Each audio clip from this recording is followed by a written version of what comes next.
அன்பு தமிழஞ்சங்கள் அனைவருக்கும் வணக்கம். இன்றைய பரபரப்பான அரசியல் சூழல்ல நம்மளோட அரசியல் கேள்விகளுக்கு பதிலளிக்கிறதுக்காக நாம் தமிழர் கட்சியை சார்ந்த இடும்பவனம் கார்த்தி அவர்கள் வந்திருக்காங்க. வணக்கம் கார்த்திக்.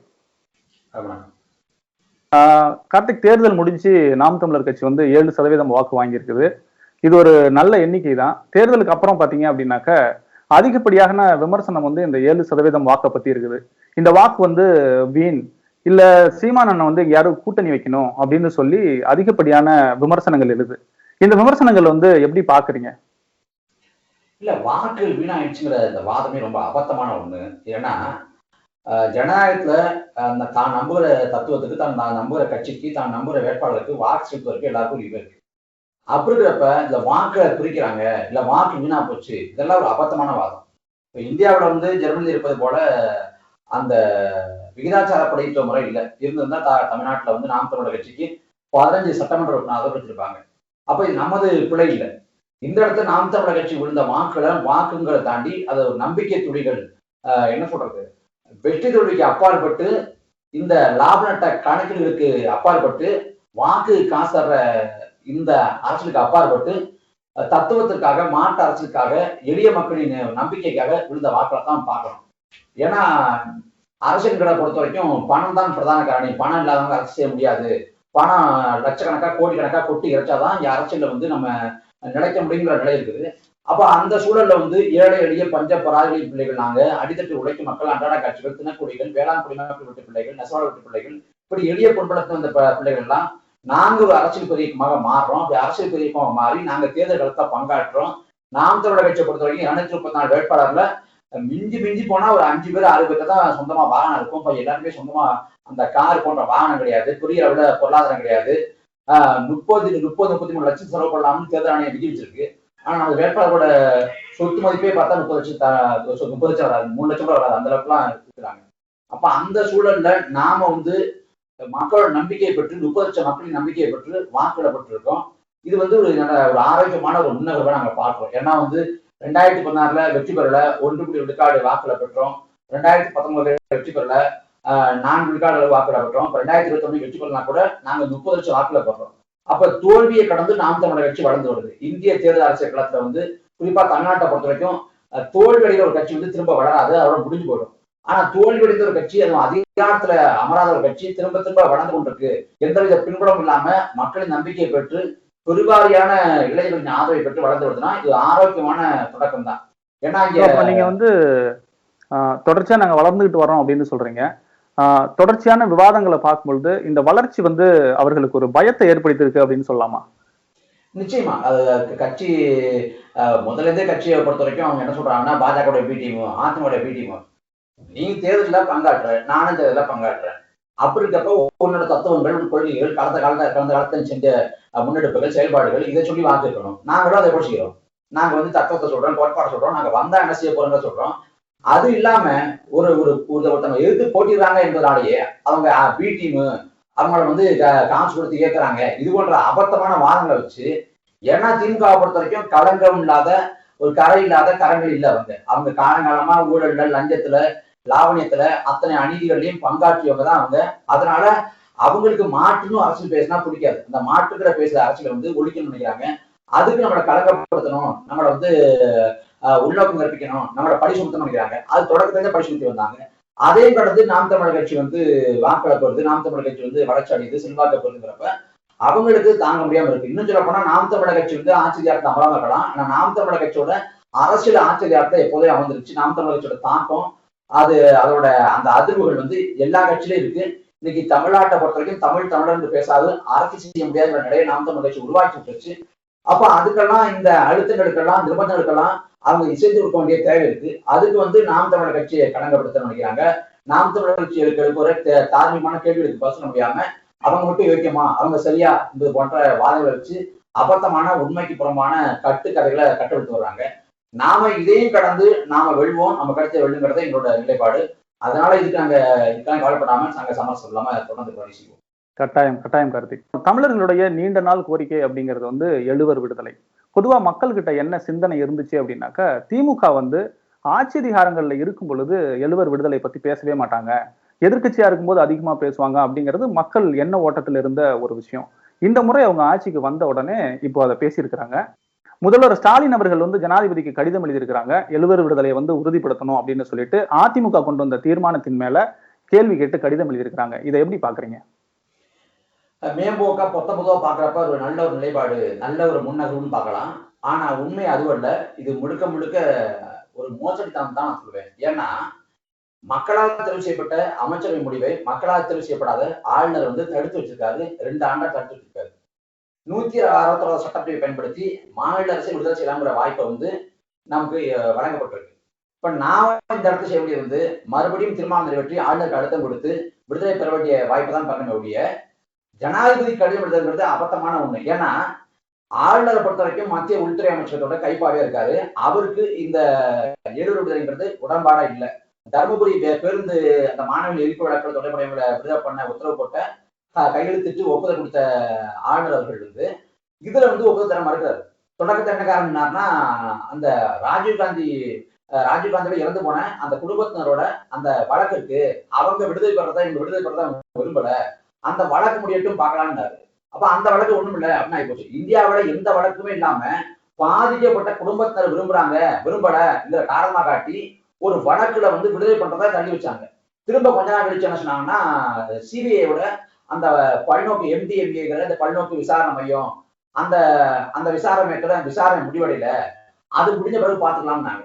நீதிமன்றம் அதையும் வந்து இதுக்கு அதுக்கு சம்மந்தம் இல்லை, நீங்க விடுதலை இது மட்டும் பண்ணலாம் சொல்லிடுச்சு.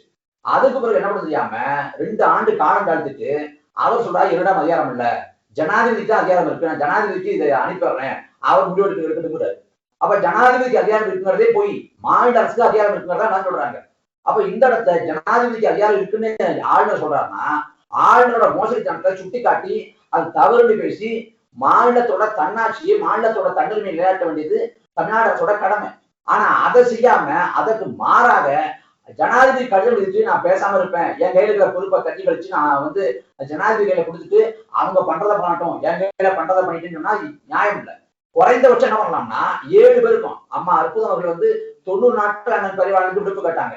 ஆனா 30 நாட்கள் கொடுத்துருக்காங்க. அப்ப 7 பேருக்கும் ஒரே நேரத்துல விடுப்பு கொடு, உன் எதிர்ப்பை பதிவு பண்ணு, சட்டப்படி வாய்ப்பு இருக்கு. மாநில அரசு நினைச்சா நீண்ட கால விடுப்பு தர முடியும். 7 பேருக்கு விடுப்பு கொடுங்க, விட கட்டும்.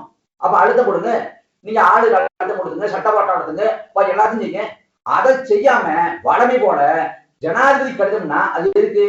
2016 ஐயா கலைஞர் கருணாநிதி அவர்கள் வந்து ஒரு அறிக்கை வர்றாங்க. அந்த அறிக்கை சொல்றாங்க அம்மையார் ஜெயலலிதா வந்து 435வது சட்டப்பிரிவின்படி அன்னைக்கு 3 நாட்களுக்குள்ள பதில் சொல்லணும், இல்லைன்னா நான் விடுதலை பண்ணி விட்டுருவேன் அப்படின்னு சொல்லி தமிழக சட்டசபையில் சொன்னாங்க. அந்த 435வது குற்றவியல் நடவடிக்கை சட்டத்தை பயன்படுத்தி தவறு, அதற்கு மாறாக 161 சட்டப்பிரிவுலாம் பயன்படுத்தணும்னு சொல்லி அந்த தவறை சுட்டி காட்டுறாரு அன்னைக்கு கருணாநிதி. அப்ப கருணாநிதி சொல்றாரு கையில வெண்ணெய் வச்சுட்டு நெய் கலையிறீங்க, 164வது சட்டப்பிரிவு இருக்கிறப்ப அதை பயன்படுத்தாம எதுக்காக நீங்க வந்து 435 ஜெயலலிதா அம்மையாரை பயன்படுத்தாம கேட்கிறாரு. அப்ப அன்னைக்கு கருணாநிதி சொன்னாரு, இன்னைக்கு வீரமணி சொல்றாரு, திருமாவளவன் சொல்றாரு, அந்த 160 பயன்படுத்த வேண்டியதானே, அதை பயன்படுத்தி அதுக்கு முன்பாக 7 பேருக்கும் நீண்ட கால விடுப்பு கொடுத்தா சரியா இருக்கும். அதை விட்டுட்டு ஜனாதிபதி கடிதம் எழுதிட்டு என் வேலை முடிஞ்சு நான் பண்றதை பண்ணிட்டேன், இவன் என் கையில இல்ல மத்திய அரசு வழமை போல வஞ்சிக்குதுன்னா இது மாநிலத்தோட உரிமையை தாரகாக்க முயற்சி. அண்ணா அப்ப எதிர்கட்சியா இருக்கும்போது 161 பயன்படுத்தணும்னு தெளிவா பேசியிருக்கிறாங்க. ஆளுங்கட்சி ஆனதுக்கு அப்புறம் அதை பயன்படுத்துறதுல கொஞ்சம் விலகி போற மாதிரி தெரியுதா? ஆமா, அண்ணாவின் தம்பிகள் நாங்கன்னு பேசாரு ஸ்டாலின். அண்ணாவோட உயிர் கொள்கை, அண்ணாவோட உயிர் என வர்ணிக்கப்பட்டது மாநில தன்னாட்சி. அந்த மாநில தன்னாட்சி தன்னுரிமை தொடர்பான சிக்கல், 7 விடுதலை தொடர்பான சிக்கல் மட்டுமல்ல, அந்த மாநில தன்னாட்சியை தன்னுரிமையை நிலைநாட்டுவதற்கு அவங்க விடுவிப்பதற்கு சட்டப்பாட்டம் நடத்தணும், அதற்கான முனைப்போட முன்னெடுப்போல் செய்யணும். அதை செய்யாம ஜனாதிபதிக்கு கடிதம் எழுதிட்டு என் வேலை முடிச்சுன்னு ஓய்வெடுத்தா அது ஏமாற்றுவாதம். கடந்த காலத்துல அதிமுக வந்து 166 சட்டத்தை பயன்படுத்தி அழுத்தம் கொடுத்து சாத்தியப்படுத்த பெற முடியல. ஏன்னா அவங்க பாஜக சொல்ல கைப்பாக இருந்தாங்க. ஆனா உங்களுக்கு வாய்ப்பு இருக்குல்ல, நீங்க செய்யலாம்ல, நீங்க பாஜக எதிர்க்கிறீங்கல்ல, நீங்களும் செய்ய மறுத்து அவங்கள போல ஒரு நாடகத்தை ஒப்புக்கு ஏதாவது பண்ணிட்டு பேசாம உட்காந்துட்டா இது ஏமாற்று வேலையை தான் முடியுங்க. அப்ப இந்த இடத்துல வந்து இது ஜனாதிபதி கடிதம் இருந்தது, அது ஒப்புக்கான நடவடிக்கையுடைய குளமாற நடவடிக்கை இல்லைங்கிறதா நம்மளோட கருத்தா இருக்கு. நன்றி கார்த்திக். இப்ப சேப்பாக்கத்துல வந்து ஒரு பெண்கள் கழிவறை வந்து ரொம்ப மோசமா இருந்ததாகவும் அதுக்கு வந்து கோரிக்கையை வச்சதாகவும், அந்த கோரிக்கையை பார்த்துட்டு உதயநிதி அவர்கள் உடனடியாக வந்து நடவடிக்கை எடுத்தாரு. அந்த நடவடிக்கையை பார்க்கும் பொழுது சினிமால வர்ற கதாநாயகன் மாதிரி இருந்தாங்க, அந்த மாதிரி இருந்துச்சு எனக்கு அப்படின்னு சொல்லிட்டு அக்கா சுந்தரவல்லி வந்து ஒரு ட்விட் போட்டிருக்கிறாங்க. இந்த செயலையும் இந்த ட்விட்டை பத்தியும் உங்களுடைய கருத்து என்ன? சுந்தரவல்லி அவர்கள் கருத்தெல்லாம் நம்ம என்ன சொல்றதுன்னு தெரியல. அவங்க அப்படிதான் சொல்லுவாங்க. அவங்க என்ன சொல்றது, முனைவரா இருந்தா கூட அவங்க அந்த அந்த பட்டத்துக்குரிய மாதிரி நடந்துக்க மாட்டாங்க. எப்பயுமே ஒரு உரிமையா பேசுறது, தனிநபர் தாக்கி கொடுக்கிறது, வக்கிரமா பேசுறதுலாம் அவன்கிட்ட இயல்பா அவங்க வர்றதுதான். அதை தாண்டி இந்த ட்விட்டர் பொறுத்த வரைக்கும் ஒரு இடத்துல மக்களுக்கு பிரச்சனை இருக்கு அப்படின்னா அங்க போய் செய்ய வேண்டியது நம்ம கடமை. இன்னும் சொல்ல போனா ஒரு நல்ல அரசு, நல்ல ஆட்சி, நல்ல நிர்வாகம்னா மக்கள் கேட்காமலே அவங்களுக்கான தேவைகளை சரி செய்வதும் அவங்களுக்கான சேவை கொடுப்பதும் தான் ஒரு நல்ல நிர்வாகம். அவங்க வந்து கேட்பதற்கு முன்பாகவே உதயநிதி ஸ்டாலின் ஓடி ஓடி போய் அங்க சரி செஞ்சு வச்சிருந்தாருன்னா அது சரிங்களா? அவங்க கேட்டப்பதான் போறாரு. அப்ப அதுவும் இல்லாம சரி பரவாயில்ல போறாருன்னு ஒத்துக்கலாம்னு வச்சுட்டா கூட கடந்த காலங்களில் யார் ஆட்சி இருந்தது? அந்த தொகுதியை பொறுத்த வரைக்கும் ஆளுகை செலுத்தினது யாரு? 76ல இருந்து பாத்தீங்கன்னா 5 ஆண்டு காலம் 91, 96 இந்த காலகட்டத்தை தவிர்த்து தொடர்ச்சியா பல ஆண்டுகளா வந்து அந்த திமுகவை சேர்ந்த சட்டமன்ற உறுப்பினர் தான். அது ஜே அன்பழகா இருக்கட்டும், கருணாநிதியா இருக்கட்டும், எல்லாரும் இருக்காங்க. அப்ப அந்த இடங்கள்ல வந்து நீங்க சுகாதாரமான கழிப்பறை வந்து உத்தரவாதப்படுத்துறீங்களா? அதை பராமரிப்புக்கு வச்சீங்களான்னா வைக்கல. இன்னைக்குதான் பண்றது போல, இன்னைக்குதான் புதுசா வர்றது போல உதயநிதி ஸ்டாலின் வந்துட்டாரு, வந்து அவரே களத்துல வந்தாரு. களத்துக்கு வந்தாங்க ஆகணும். மக்களா தெரிவிக்கப்பட்ட மக்கள் பிரதிநிதி களத்துக்கு வரணும், மக்களுக்காக நிக்கணும். இதுல என்ன சாதம் இருக்கு? செஞ்சாருன்னா மகிழ்ச்சி வரவேற்கிறோம், அவ்வளவுதான். அதை தாண்டி ஆகா ஓகன் போடுறதா ஒண்ணுமே கிடையாது. எவ்வளவோ சிக்கல் இருக்கு. இதெல்லாம் உப்பு சப்பலாத விஷயம் தான். அதெல்லாம் இதை செஞ்சா இவ்வளவு மோசமா இருந்திருக்குது அப்படின்னு சொல்றது வந்து கடந்த 2 முறை அங்க வந்து எம்எல்ஏவா இருந்த திமுக நபர் வந்து செய்யல அப்படிங்கறது மறைமுகமா சொல்லலையா? ஆமா, அதைத்தான் சொல்றாங்க. முதல்ல சென்னை மேயரா ஸ்டாலின் இருந்தார், கடந்த காலத்துல இருந்தாரு. சென்னையில இந்த மாநகராட்சியை பொறுத்த வரைக்கும் 40,000 கழிப்பறைகள் இருக்குங்கிறாங்க. 40,000 கழிப்பறைகள் ஒட்டுமொத்தமா அந்த உள்கட்டமைப்புல இருக்குங்கிறாங்க. அப்படிப்பட்ட 40,000 கழிப்பறைகளை சென்னை முழுக்க பெண்களுக்காக, பெண்களின் வசதிக்காக ஆண்ட போது 2006, 2011 ஆட்சி காலத்துல இல்ல மேயரா ஸ்டாலின் காலத்துல இவங்க கட்டிருக்காங்கன்னா அந்த கேள்வி எந்த பதிலும் கிடையாது. அவ இதேமே செய்யல. இன்னைக்கு என்ன ஆகி போச்சுன்னா, இன்னைக்கு என்னன்னா 2006, 2011 வரைக்கும் காலகட்டத்தை திமுக போட்ட கெட்ட ஆட்டம், மோசமான அடாவடித்தனத்தை இப்ப ஒரு செய்ய முடியாத நிலை உருவாயிடுச்சு. காரணம் என்னன்னா இன்னைக்கு சமூக வலைதளமோட தாக்கம். அன்னைக்கு வந்து ஊடகம் கையில இருந்துச்சு. சன் டிவி தான் ஊடகம், சன் நியூஸ் தான் ஊடகம். அவங்க சொல்றதான் செய்தி, அவங்க சொல்றதான் வரலாறு. ஆனா இன்னைக்கு அப்படி கிடையாது. இன்னைக்கு காட்சி ஊடகங்கள், பல காட்சி ஊடகங்கள் இருக்கு. அது இல்லாம அவங்க செய்திக்காக அடையிறாங்க. ஒரு ஊடகம் தவிர்த்து அவருக்கு ஊடகம் போட்டுரும். ஒருவேளை அந்த காட்சி ஊடகங்களுக்கு நெருக்கடி கொடுத்து நான் அரசு எடுத்து நீக்குவேன்னு சொன்னா கூட இன்னைக்கு ஒவ்வொரு இளைஞர் கையிலையும் ஊடகம் வந்து இருக்குது. எல்லா அலைபேசியுமே ஊடகமா மாறிடுச்சு. சமூக வலைதளங்கள் எழுதுறான், யூடியூப்ல அவன் அந்த காணொலியை பதிவேற்றம் பண்றான். அப்ப எல்லாரும் மக்களோட குரல் வந்து வெளிப்படையா தெரிஞ்சதுக்கான வாய்ப்பு இருக்கு. அப்ப எதையுமே தவிர்க்க முடியாது. கருணாநிதி முடியாம மருத்துவமனையில கிடந்தாரு. கடந்தப்ப ஐயா ஸ்டாலின் அவர்கள் வந்து இந்த பாக்ஸிங் பண்ணி பிரியாணி கடையை உடைச்சதுக்கு போய் மன்னிப்பு கேட்டாரு. காரணம் என்ன? சமூக வலைதளமோட தாக்கம். அம்மா உணவகத்துல வந்து அடிச்சு உடைக்கிறாங்க, உடனே கட்சி விட்டு நீக்கப்படுறாங்க. காரணம் சமூக வலைத்தளத்தோட தாக்கம். இன்னும் எதையும் தவிர்த்து போக முடியாது. எல்லாம் விமர்சனத்துக்கு உள்ளாலும், எல்லாம் கேள்வி கேட்பாங்கிற பயத்து அதனால அடக்கி வசிக்கிறாங்க. அப்படி அடக்கி வச்சா நமக்கு மகிழ்ச்சி தான், நம்ம அதை வரவேற்க தான் செய்யறோம். நல்லது நடந்தா நமக்கு மகிழ்ச்சி தானே. எந்த வகையில நல்லது நடந்தாலும் அதை நம்ம வரவேற்கலாம் இல்லையா? அக்கா சுந்தரவல்லி இன்னொரு விஷயம் சொல்லியிருக்கிறாங்க. நம்ம எல்லாம் வந்து இன்னைக்கு ட்ரெஸ் போட்டிருக்கிறோம் அப்படின்னா அதுக்கு காரணம் நம்ம வந்து வெளியில படிக்கிறோம் அப்படின்னாக்கா இந்த தோல் சேலை போராட்டத்தை வந்து குறிப்பிட்டு சொல்லியிருக்கிறாங்க. அதுல திராவிட இயக்கங்கள் பங்கு கொண்டது அப்படிங்கிற மாதிரி பேசியிருக்கிறாங்க. திராவிட இயக்கங்களுக்கும் தோல் சேலை போராட்டத்துக்கும் சம்பந்தம் இருக்குதா? இல்லை, எந்த போராட்டம் எடுத்துக்கிட்டாலும் எல்லாமே திராவிடம் தான். திராவிடம் இல்லைன்னா ஒண்ணுமே இல்லைன்னு சொல்லி எல்லாத்தையுமே அவங்க எடுத்துக்கிறது ஒரு வளமையான வழக்கம். இப்ப குறிப்பா சொல்லணும்னா தமிழ்நாட்டுல மதவாதம் ஏன் காலன்றபடியும் கேளுங்க. திராவிட மண், பெரியார் மண்ணும்பாங்க. ஆனா அதே இடத்துல தமிழ்நாட்டுல சாதியவாதம் ஏன் விரும்பி இருக்கு, தமிழ்நாட்டுல ஆணவ படுகொலை ஏன் நடக்குதுன்னு கேட்டா உடனே தமிழர்கள் சாதியவாதியும்பாங்க. அதாவது நேர்மறையா ஒரு விமர்சனம் வருதுன்னா கணக்கு எடுத்துப்பாங்க, எதிர்மறையா வருதுன்னா தமிழர்கள் பக்கம் தள்ளி விட்டுருவாங்க. அப்படிதான் உங்களோட வழக்கம், வாடிக்கையான வழக்கம். தோல் சிலை போராட்டத்துக்கும் திராவிட இயக்கங்களுக்கு என்ன பங்களிப்பு இருக்கு, என்ன சம்பந்தம் இருக்கு? இவங்க எல்லாமே வழங்கை போல எல்லாமே அவங்க எடுத்துக்குவாங்க. நீ சொல்ல போனா தமிழர்களை படிச்சு வச்சோம்பாங்க. எப்படி படிச்சு வச்சோம் கேட்டா பதில் கிடையாது. வகுப்பாளி பிரதித்துவத்தை நாங்க தான் கொண்டு வந்தாங்க. ஆனா வகுப்பாளி பிரதித்துவத்தை கொண்டு வந்தது யாருன்னு பார்த்தா திராவிட கழகம் இல்ல, நீதி கட்சியும் இல்ல. கொண்டு வந்தது வந்து சுப்பராயங்கிற ஒரு சுயேட்சை அமைச்சரவை. அதுல இருந்த முத்தியாமதியாங்கிற ஐயா தான். அந்த ஐயா தான் கொண்டு வர்றாரு. அவரோட முன்முயற்சியில தான் முதல்ல வகுப்பாளி பிரதித்துவம் இந்த நாட்டுல வந்து அமலாக்கப்படுது. இங்க தமிழ்நாட்டு அமலாக்கப்படுது. முதல்ல வகுப்பாளி பிரதித்துவம் அமலாக்கப்பட்டது மகாராஷ்டிராவோட சாகு மகாராஜாங்கிற ஒரு மன்னர் ஆட்சி காலத்துல. அப்ப அதை எல்லாத்தையுமே மூடி மறைச்சு 19 எல்லாத்தையும் பேசி எல்லாம் நாங்க தான் பண்ணோங்க. ஆனா எல்லாத்தையும் ஆழ்ந்து நோக்கி வரலாற்றை படிச்சு பார்த்தா இவங்க வரலாறு மிக மோசமா இருக்கு, மிக அபத்தமா இருக்கு. இவங்க சொல்றது எல்லாமே உண்மைக்கு மாறா புனைவு. ஒரு சின்ன விஷயம் என்ன பண்ணாங்கன்னா அதை புனைஞ்சி திரிச்சு அதை ஈர பேனாக்கி பேனை பெருச்சாலியாக்கின கதையா அது மிகப்பெரிய பிம்பமா கட்டமைக்கிறாங்க. அப்ப இந்த இடத்துல வந்து வரலாற்றை முன்பு போல அணுக மாட்டோம். இன்னைக்கு எல்லாரும் வரலாறு படிக்கிறாங்க, எல்லாரும் கையில அலைபேசி எல்லாம் தேடி படிப்பாங்க. இந்த உண்மைகளை வச்சுட்டு காலம் ஓட்ட முடியாதுன்றத நம்ம அக்கா சொல்ல வேண்டியது. அண்ணன் கரு பழனியப்பன் வந்து நாம் தமிழர் கட்சியுடைய 7% வாக்கை பத்தி பேசிட்டு, சீமான் வந்து இளைஞர்கள் வந்து மாடு மேய்க்க போக சொல்றாரு, எவ்வளவு பிற்போக்குத்தனமானது, திருக்குறளையே தப்பா சொல்லி கொடுக்குறாரு அப்படின்னு சொல்றாரு. அதே வேளையில பாத்தீங்க அப்படின்னாக்க திமுகவினுடைய தேர்தல் அறிக்கையில ஜல்லிக்கட்டு காளை வளர்ப்பதற்கு ஊக்கத்தொகையா மாதம் 1000 ரூபாய் கொடுப்போம் அப்படின்னு போட்டுக்கிறாங்க. அப்ப மாடு வளர்ப்பவர்களுக்கு 1000 ரூபாய் கொடுக்கறது தேர்தல் அறிக்கையில அவங்க கொடுத்திருக்கிறத சரியாவும், அதே சமயத்துல அந்த மாடை வளர்த்தீங்கன்னா நாங்க அரசாங்க பணியாவே கொடுக்குறோம் அப்படின்னு சீமான் சொல்வதை பிற்போக்குத்தனம் அப்படின்னு அவங்க வைக்கிற விமர்சனத்தை எப்படி பாக்குறீங்க? கருப்பொழிப்பன் சொன்ன விமர்சனங்கிறது அபத்தமானது. முதல்ல ஆடு மாடு மேய்க்க சொல்றாங்க, ஆடு மாடு மேய்க்க சொல்றாங்கன்னா படிக்காம ஆடு மாடு மேய்க்க சொல்றாங்க என்பது போல பேசுறாரு. நாம் தமிழர் கட்சி சொல்லுது, திமுக சொல்லல, நாம் தமிழர் கட்சி சொல்லுது, ஆரம்ப கல்வி தொட்டு ஆராய்ச்சி கல்வி வரை அத்தனை கல்வி இலவசம்ங்கிற வாக்குறுதியை நாம் தமிழர் கட்சி கொடுக்குது. உண்மையிலேயே கல்வி புகட்டுவதுதான் திமுகவின் நோக்கம், திராவிடத்தின் நோக்கம் என்றால் இந்த திமுக ஆட்சியில அரசு வந்து இலவசமா கல்வியை தரும், ஆரம்ப கல்வி தொடங்கி ஆராய்ச்சி கல்வி வரை அத்தனை கல்வியும் இலவசமா மக்களுக்கு தருங்கிற வாக்குறுதியை அவங்க தருவாங்கன்னா அதுக்கு வந்து பதில் கிடையாது, நிச்சயமா தரமாட்டாங்க. நாம ஆடு மாடு வளர்ப்புங்கிறத எப்படி சொல்றோம்னா கிராமப்புறத்தை சார்ந்த ஒரு பொருளாதாரம், அந்த பொருளாதாரத்தை மீட்டெடுக்கணுங்கிறோம். இன்னும் சொல்ல போனா அமெரிக்கா இருக்கிறப்ப அண்ணா சொல்றாரு, நான் ஊருக்கு திரும்பின உடனே நான் வந்து படிச்சவங்களை ஆடு மாடு வளர்ப்பு ஈடுபடுத்த போறேன், சென்னையை சுத்தி கடல் இருக்கு, கடல் சார்ந்த அந்த வளத்தை பெருக்குவதற்காக அதுக்கான வாய்ப்பை ஏற்படுத்த போறேன்னு அண்ணாவே சொல்றாரு. அது மட்டும் இல்லாம திமுக தேர்தலில் நீங்க குறிப்பிட்டது போல இன்னும் சொல்ல போனா விதவைகள் சொல்லப்படுற அந்த கணவனை இழந்த பெண்களுக்கு அவங்களுக்கு ஆடு மாடு வளர்ப்புக்காக நாங்க வந்து மானியம் தருவோம், பட்டுப்பூச்சி வளர்ப்ப செய்வோம், பானை முறை செய்வோம், நாங்க மண்பானை செய்ய சொல்லுவோம், அப்புறம் கறிக்கோழி வளர்க்க சொல்லுவோம், இதுக்கெல்லாம் நாங்க மானியம் கொடுத்து இந்த மாதிரி போன்ற வளர்ப்புகளை செய்ய சொல்லணும்னு திமுகவோட தேர்தல் அறிக்கை இருக்குது.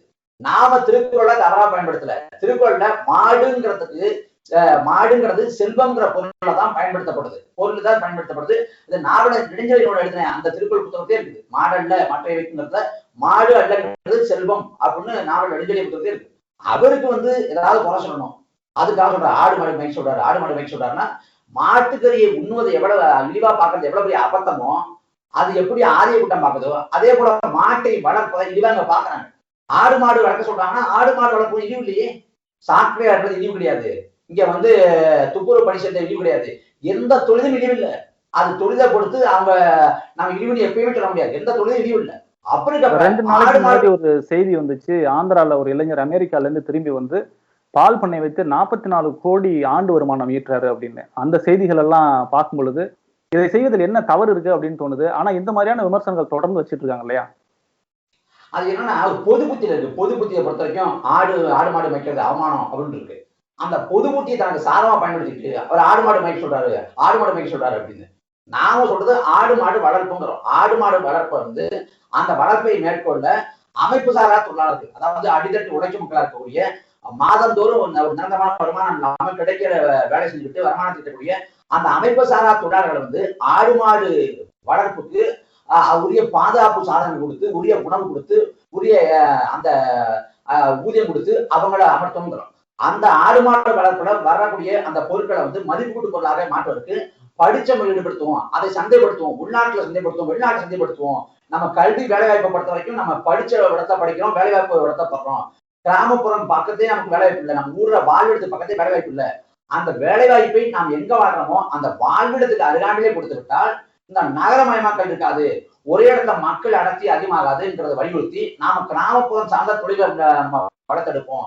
குறிப்பா ஆடு மாடு வளர்ப்புற இந்த தொழிலை செய்வோங்கிறோம். அது கருப்பணியப்பனை பொறுத்த வரைக்கும் போயிருக்கிற இடம் அப்படி, அதனால அப்படித்தான் பேசணும்னு தோணும்.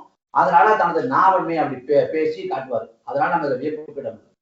திருச்சி ஸ்ரீரங்கம் கோயிலுக்கு ஜிஆர் பதவிக்கு வந்து விண்ணப்பிக்கலாம் அப்படின்னு இணையதளத்துல ஒரு பதிவு பார்த்தோம். அதை நிறைய பேர் வந்து பாராட்டியிருந்தாங்க. திமுக வந்து மிகப்பெரிய மாற்றத்தை கொண்டுட்டு வருது அப்படின்னு சொல்லிட்டு 2 நாளைக்கு முன்னாடி மதிமாறன் அவர்கள் பேட்டி கொடுக்கும்போது என்ன சொல்றாங்கன்னா, அந்த அறிக்கை வந்து 6ஆம் தேதி அதிமுக அரசுல கொடுத்தது, திமுக பதவி ஏற்றது 7ஆம் தேதி தான், இது திமுக கொடுக்கல அப்படின்னு சொல்றாரு. ஏன் சொல்றாருன்னா, இது இந்து விரோதம் அப்படின்னு கட்டமைக்கப்படும் பொழுது இல்ல நாங்க கொடுக்கல, இது வந்து அதிமுக தான் கொடுத்துச்சு அப்படின்னு சொல்லிட்டு அதுக்கப்புறம் இவர்களுடைய ஆட்சியில என்ன நடந்திருக்கு அப்படின்னாக்க அந்த அறிக்கையை வந்து இப்ப நீக்கி இருக்கிறாங்க. இந்த செயல்பாட்டை எப்படி பாக்குறீங்க? இல்ல இந்து விரோதின்னு நம்ம சொல்றப்பயே நாங்க இந்துக்கள் இல்ல அப்படின்னு அடிச்சுடிக்கணும். நாங்க அடி சொல்லாம நாங்க இந்து விரோதி இல்ல, நாங்களும் இந்துக்கள் தான் சொல்றப்பே திமுக எவ்வளவு அடிபணிஞ்சிருச்சுங்கிறத நம்ம தெரிஞ்சுக்க முடியும். அதுவும் குறிப்பா சொல்லணும்னா பல்வேறு காலகட்டங்களில் நம்ம சம்பவங்களை எடுக்க முடியும்.